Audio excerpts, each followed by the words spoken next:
My ex lied about having cancer to get me back, so I made her confess publicly, and the fallout destroyed everything she built on lies. I'm a 29-year-old guy, and for the first time in years, I thought I'd finally moved on. Lila and I had been together for 3 long, chaotic years, the kind of relationship that starts like a dream and ends like a slow-motion car crash. She was magnetic, funny, passionate, and underneath all of that, a storm I kept pretending I could handle. Every argument became a war. Every apology was a performance. By the time I walked away, I didn't even recognize myself anymore. For months, I focused on rebuilding my peace. I picked up running again, reconnected with friends I'd lost touch with, even started seeing someone new. My nights were quiet. No more midnight phone calls, no more crying fits, no more guilt traps disguised as love. It felt like breathing after being underwater for too long. Then, out of nowhere, Leela called. I remember staring at my phone, heart pounding, thumb hovering over decline, but something in me, that stupid mixture of curiosity and nostalgia, made me answer. Her voice cracked the moment she spoke. I just need 5 minutes, please. I have something serious to tell you. Her tone was different, softer, almost trembling. She said she'd been going through something horrible. I could hear muffled sobs, the kind that hit deep in your chest. Against my better judgment, I agreed to meet her for coffee. The next day, she showed up, pale eyes red, clutching a tissue. When I sat down, she grabbed my hand and whispered, I didn't know who else to tell. My chest tightened. Despite everything she'd done, I felt that old protective instinct kick in, the one she used to manipulate so well. She looked straight into my eyes and said, It's bad, really bad. And before I could even ask what she meant, a single tear rolled down her cheek, the kind of tear that always meant trouble was coming. When she finally said it, my whole body went cold. I have cancer, Leela whispered, voice trembling just enough to sound real. Stage 2, lymphoma. The doctors caught it late. I sat there frozen, my coffee untouched. The sounds of the cafe cups clinking, quiet laughter, soft music, all blurred into white noise. For a second, I couldn't breathe. My mind flashed through every memory of her, every fight, every tear, every lie. But cancer? That wasn't something you question. That was something you sit with, quietly, respectfully. She pulled out a crumpled hospital bracelet from her purse. I didn't want to tell you before, but I can't do this alone, she said, her eyes glistening. I'm scared. Something inside me cracked. Despite everything, the manipulation, the gaslighting, I couldn't bring myself to walk away from someone who might be dying. I don't even know what to say, I muttered. Are you getting treatment? She nodded. Chemo starts next week. I've been so sick already. I didn't think I'd make it through the night yesterday. I swallowed hard. My gut screamed something's off, but guilt drowned it out. She looked fragile, her voice weak. I told myself that maybe the drama, the lies, the chaos, all of that died when she got sick. Maybe this was her wake-up call. That night, she texted me photos of a hospital bed. For drips, a pale selfie with the caption, 1 day at a time. My heart broke. I sent her messages every morning after that. How are you feeling today? Or, I'm proud of you for fighting. A part of me hated how easily I slipped back into that role. The caretaker, the rescuer. But another part, the softer part, whispered that maybe this time she really needed me. Then, one night, she sent a voice note that made my stomach twist. If I don't make it, I just want you to know you were the only one who ever truly loved me. And just like that, she had me again. In the weeks that followed, Leela's illness became the center of my world. Every morning started with her messages, blurry photos of hospital rooms, bandaged wrists, captions like rough night again or I hate chemo. I'd drop everything just to comfort her. My job suffered. My social life evaporated. The new girl I'd been seeing stopped replying after one last text. You're still in love with her, aren't you? Lila had a way of making every interaction feel like a test of loyalty. You're the only one who stayed, she'd whisper during late-night calls. Everyone else disappeared once they found out I'm sick. There were moments she'd break down crying, gasping for breath, begging me not to hang up, even when it was 3 a.m. and I had work in 4 hours. I'd lie there in the dark, phone pressed to my ear, listening to her sobs fade into soft, shaky breathing. Whenever I suggested she lean on her family, she'd shake her head. "They're ashamed of me," she said. "They think I deserve this." I didn't know what that meant, but I didn't press. I just kept showing up, bringing soup, flowers, anything to feel useful. Still, something gnawed at me. Every visit felt staged, the lights dimmed just right, her blanket folded perfectly, her makeup faint but deliberate. Sometimes she'd forget her meds in front of me, forcing me to scold her like a child. "You have to take care of yourself," I'd say, and she'd smile weakly. "You sound like my angel." But angels don't feel trapped. They don't wake up every day with guilt weighing heavier than love. The last straw came one night when I told her I needed to visit my mother out of town. Leela's response wasn't fear, it was fury. "So you're leaving me when I could die any day?" She snapped through tears. "You really are just like everyone else." That sentence hit me harder than I cared to admit, because by then, she'd already won. I canceled the trip. And as I sat in that quiet apartment, phone buzzing with her thank you messages, a single thought crossed my mind. Maybe I never escaped her at all. It started small, things that didn't quite add up, but felt too petty to question. One afternoon, I noticed the hospital bracelet she wore had a different admission date than the one from last week's photo. When I asked about it, she laughed it off. "Oh, they gave me a new one when I switched apartments." Her tone was light, dismissive. Still, something about the way her eyes darted away made my stomach twist. The next inconsistency came a few days later. She texted me saying she was hooked up to IVs all night, but when I called, her voice was clear, energized, not the groggy tone of someone half-drained from chemo. I brushed it off again, guilty for even doubting her. After all, who questions a cancer patient? But doubt has a way of whispering louder each time you try to silence it. One evening, I surprised her with takeout, her favorite noodles from that little Thai place downtown. When I knocked, there was a long pause before she opened the door. She looked startled, not sick. Makeup done, hairstyled, wearing a soft pink sweater. No hospital gown, no visible fatigue. "Oh, I just got discharged today," she said too quickly. "Didn't have time to tell you." I told myself it made sense. Maybe she wanted to feel normal for once. But later that night, scrolling through my phone, I saw that same pink sweater in a photo she'd sent me weeks ago, supposedly from her first chemo day. That's when my heart sank. I started noticing patterns, recycled hospital selfies, copy-pasted text messages about her symptoms. Even the same doctor's number that always went straight to voicemail. Still, I couldn't bring myself to accuse her. What if I was wrong? What if she really was sick, and I was just projecting my past resentment? But deep down, something didn't feel right. Her tears came too icily, her timing too perfect. That night, as she texted me goodnight, my angel, I stared at her messages, my thumb hovering over delete. Instead, I hit screenshot. It all unraveled one random Saturday night.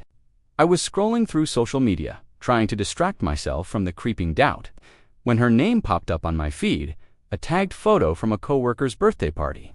There she was, laughing, drink in hand, wearing a sparkly black dress. No headscarf, no hospital band, no sign of sickness, just glowing dot. My chest tightened. I read the caption twice, "Best night ever with my favorite drama queen." My first instinct was denial. Maybe it was an old photo. Maybe she posted it by mistake. But the timestamp was clear. That same night, she'd texted me, saying she was too weak to move. The anger came next, hot, dizzying, blinding. I called her immediately. She didn't answer the first time, or the second. On the third, her voice came through, shaky and breathless. "Hey, I'm at home. Just got out of the hospital again," I said, my voice steady but trembling underneath.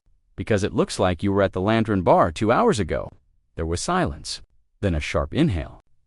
"That was an old photo," she blurted. "My friend posted it by accident. I told her to take it down." But the panic in her voice gave her away. I didn't even respond. I just hung up. My phone buzzed for the next hour with her messages. "Please, I can explain. It's not what it looks like. You don't understand what I've been going through." I ignored every one of them until the next morning, when I got a message from an unknown number. It was a woman from her office. Someone who'd seen the same post. Her message was simple. "She's been lying, man. She's not sick.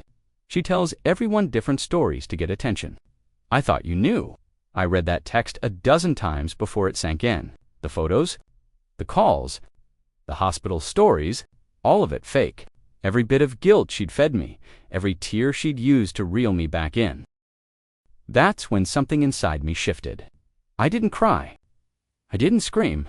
I just sat there, cold and still, realizing the truth. The woman I pitied was the same one who was playing me all over again, and this time, I wasn't going to let her get away with it. After that text, everything inside me went quiet. Not the peaceful kind of quiet, the kind that comes before a storm. I didn't reply to Lila's messages, didn't block her either. I just went still and started digging Dot first. I called the hospital listed on the bracelet she'd shown me. My voice shook slightly as I said, "Hi, I'm trying to confirm if a patient named Leila Moore has been admitted recently." The nurse on the other end paused, typed something, and replied flatly, "I'm sorry, sir. We have no record of that name." My stomach flipped. Still, I double-checked different spelling, different branches, nothing. Next, I went through every message she'd ever sent, screenshots, photos, even voice notes. That's when I noticed the timestamps didn't match her stories. Photos, supposedly taken after chemo, were actually months old, metadata intact.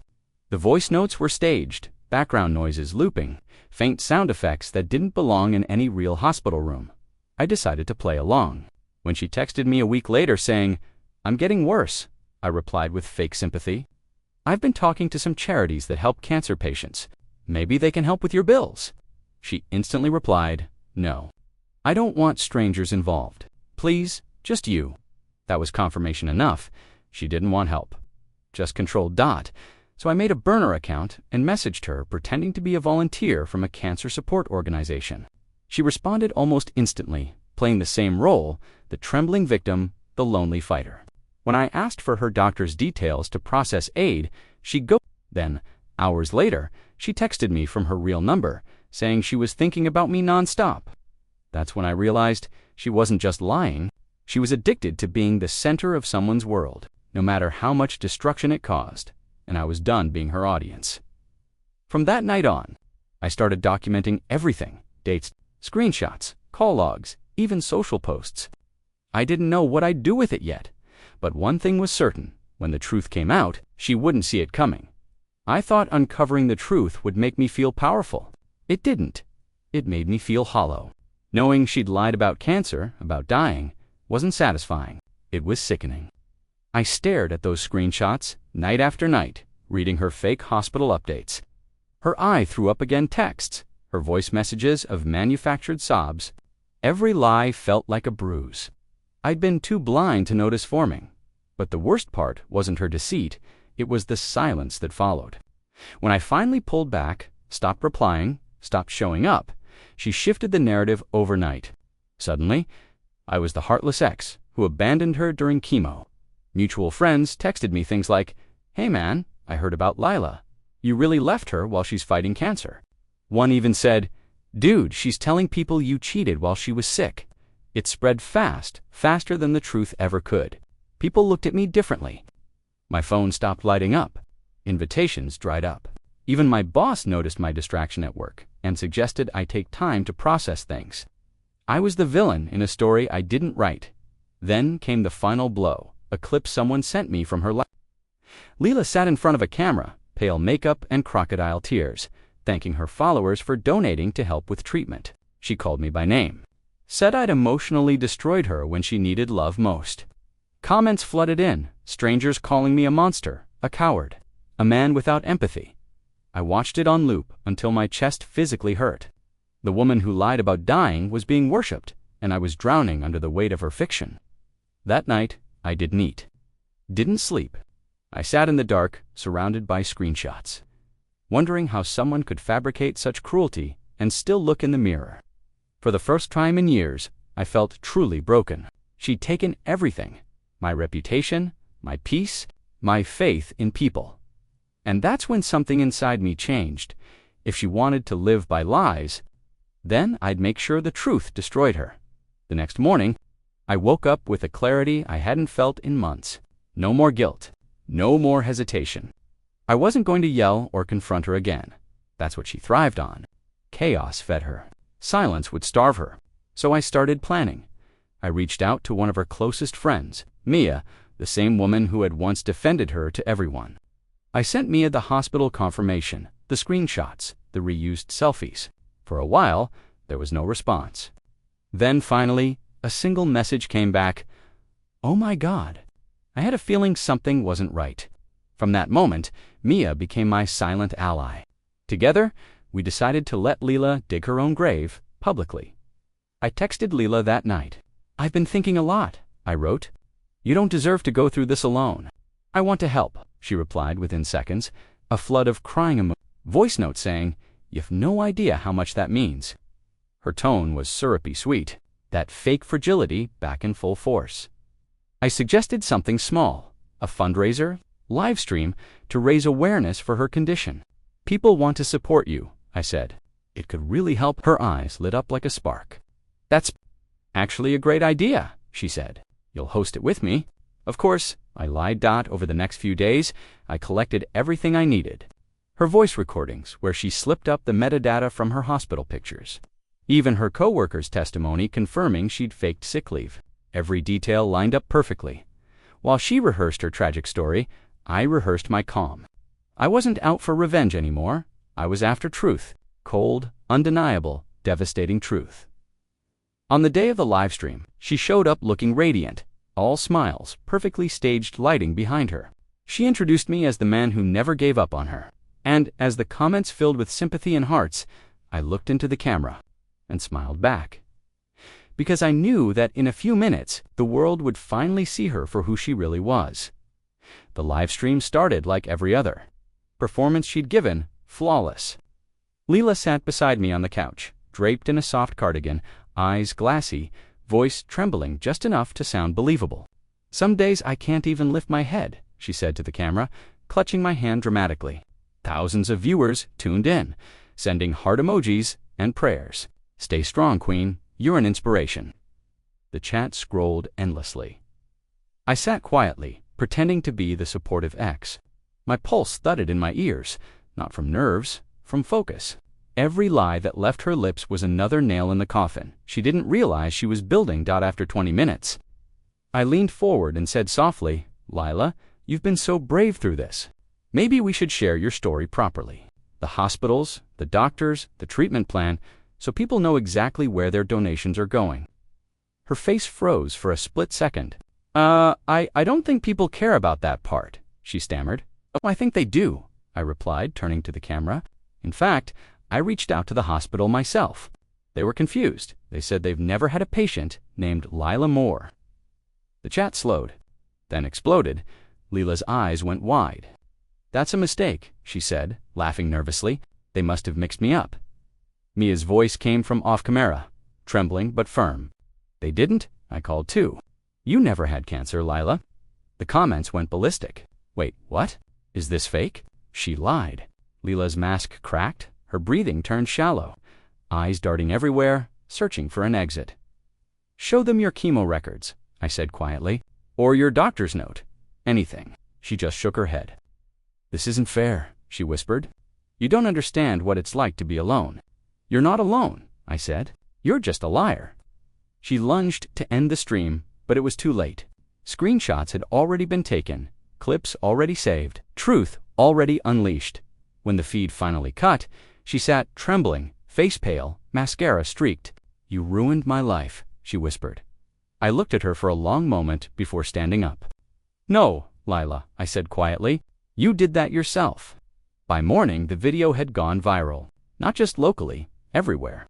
Clips of Leela's fake tears and my quiet confrontation were stitched, reposted and dissected by strangers across social media. This guy just exposed his ex for faking cancer. Proof she scammed people for sympathy donations. The internet did what it always does, turned outrage into wildfire. Within 24 hours, her fundraiser page vanished. Sponsors pulled out. The small makeup brand she'd been promoting publicly announced it was cutting ties due to moral concerns. Her name trended for all the wrong reasons. Even her friends, the ones who had once defended her, posted vague apologies, claiming they were deceived like everyone else. I should have felt vindicated.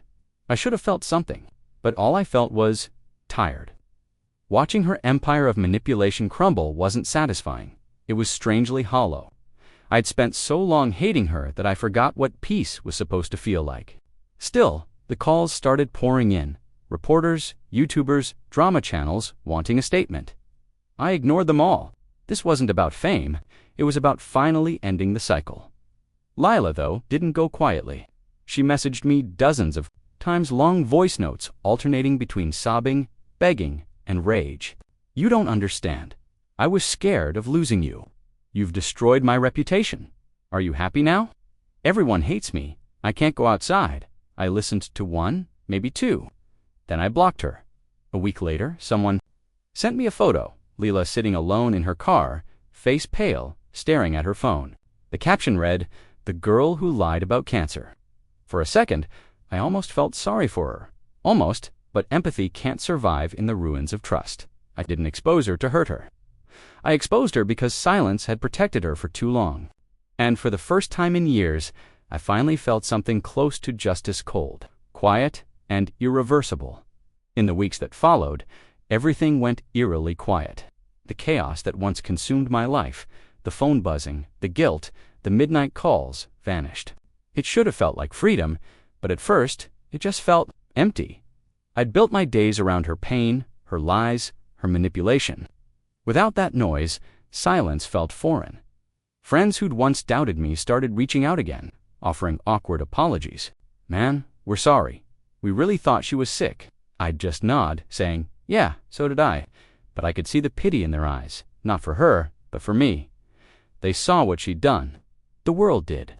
But none of them understood what it felt like to love someone who weaponized your compassion. One afternoon, Mia called. "She's moved out of town," she said softly. Her mom came to pack her things. No one knows where she went. I didn't respond right away. Part of me wanted closure, maybe even a confrontation, to see her one last time and ask why. But another part knew there was no answer that would make sense. You can't reason with someone who feeds on empathy every now and then. I'd still get tagged in some thread about the scandal, people debating morality, others praising me for exposing evil. But that wasn't what this was. It wasn't revenge. It was survival. I started therapy soon after. My therapist said something that stuck with me. "You were never weak for believing her. You were kind. She just weaponized your kindness." For the first time, I didn't flinch at the word kind. I owned it. There was a strange peace in that acceptance. No fireworks, no victory laps, just quiet clarity. I deleted the screenshots, the evidence, everything, because I finally understood that the best revenge wasn't destruction, it was distance. Months passed, and for the first time in years, my life wasn't defined by her shadow. I started rebuilding slowly, running again, calling my mom more often, spending weekends alone without feeling lonely. The weight that used to sit on my chest every morning was gone. In its place, there was space, quiet, clean, earned. One evening, I sat by my window watching the city lights blur in the rain when an envelope slid under my apartment door. No name, no return address, just my name in shaky handwriting. Inside was a short letter written on lined paper. "I'm sorry for everything. I don't expect forgiveness. I'm getting help." My mom found a program for people like me. I thought pretending to be sick would make me feel loved again. It didn't. You were the only one who saw me. And still, I destroyed that. "Please know you didn't deserve what I did." I read it twice. Then a third time, I didn't cry. I didn't feel anger either. Just an odd, quiet sadness. Not for what we were, but for what she became, for the person she could have been if she hadn't turned pain into performance. I folded the letter neatly and tucked it into a drawer, not as a keepsake, but as a reminder that love without boundaries isn't love, it's surrender. And I'd spent enough of my life surrendering to people who only took. In therapy, I once said, "I wish I never met her." My therapist smiled gently and said, "If you hadn't, you'd still think saving someone means losing yourself." That line stayed with me because she was right, so I didn't hate Lila anymore. I didn't forgive her either. I just released her from my mind, my story, my energy. As I locked the drawer that night, I realized closure doesn't always come with fireworks or vengeance. Sometimes it's just silence. And finally, the ability to breathe without waiting for the next storm. And for me, that was enough.